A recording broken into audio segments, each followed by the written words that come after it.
Belakangan ini saya getol dalam mempelajari konsep hidup dan filosofi orang Jepang yang menurut saya masih relevan hingga saat ini. Saya baca dari buku dan juga saya baca referensi dari internet.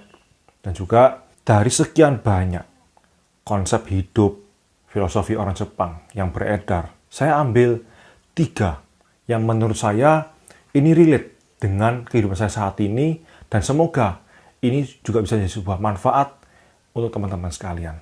Konsep yang pertama yang saya pelajari adalah wabi-sabi atau mengagumi ketidaksempurnaan.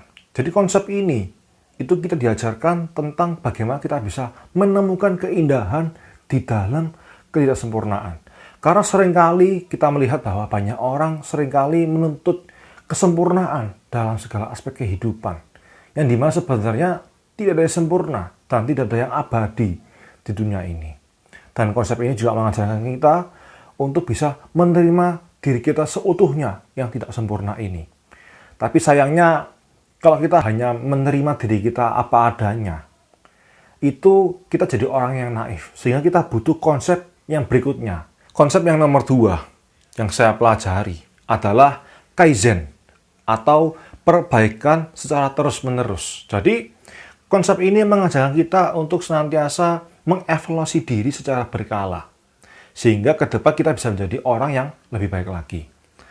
Contoh misalkan ketika kita dalam pekerjaan kita, ketika kita dimonitor oleh siapapun itu, entah itu coach, entah itu atasan kita biasa diberi skor 1-10, ternyata dari performance kita, katakanlah skornya 4 misalkan. Bagaimana supaya ke depan bisa jadi 7? Bagaimana ke depan bisa jadi 8, 9, 10, dan seterusnya. Konsep kaizen ini juga mengajarkan kita untuk efisiensi dan efektivitas dalam segala aspek kehidupan. Contoh misalnya kita pakai kasus yang sama di dalam sebuah pekerjaan. Untuk bisa menyelesaikan sebuah pekerjaan, itu dibutuhkan 10 step misalkan. Nah, dengan konsep kaizen ini kita diajarkan bagaimana supaya kita bisa menyederhanakan menjadi 9 step, 8 step, 7 step. Sehingga kita semakin hari bisa menjadi pribadi yang efektif dan efisien dalam segala hal. Dan konsep yang ketiga adalah shikataganai. Jadi secara umum arti kata shikataganai adalah apa yang sudah terjadi biarlah terjadi. Kalau orang Jawa biasanya ngomong yo wes ben.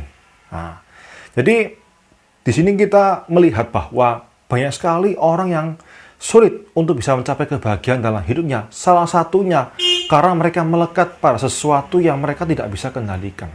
Jadi mereka berusaha untuk mengontrol apa yang di luar kontrol dari mereka.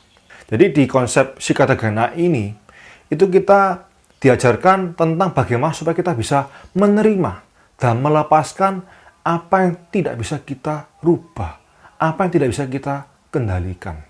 Ada sebuah konsep juga itu ya di luar konsep orang Jepang ini yang saya pelajari, yaitu ada namanya serenity prayer gitu ya. Jadi berisi 3 kalimat yang menurut saya ini powerful untuk kita bisa menerima dan melepaskan apa yang tidak bisa kita kendalikan.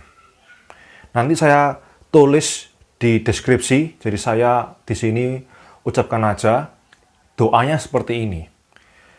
Tuhan berikan saya kedamaian hati untuk dapat menerima apa yang tidak dapat saya kendalikan. Tuhan berikan saya keberanian untuk dapat berani merubah apa yang dapat saya kendalikan, apa yang dapat saya rubah. Dan Tuhan berikan saya kebijaksanaan untuk dapat memahami perbedaan mana yang bisa saya kendalikan, mana yang tidak bisa saya kendalikan. Semoga bermanfaat untuk teman-teman semua.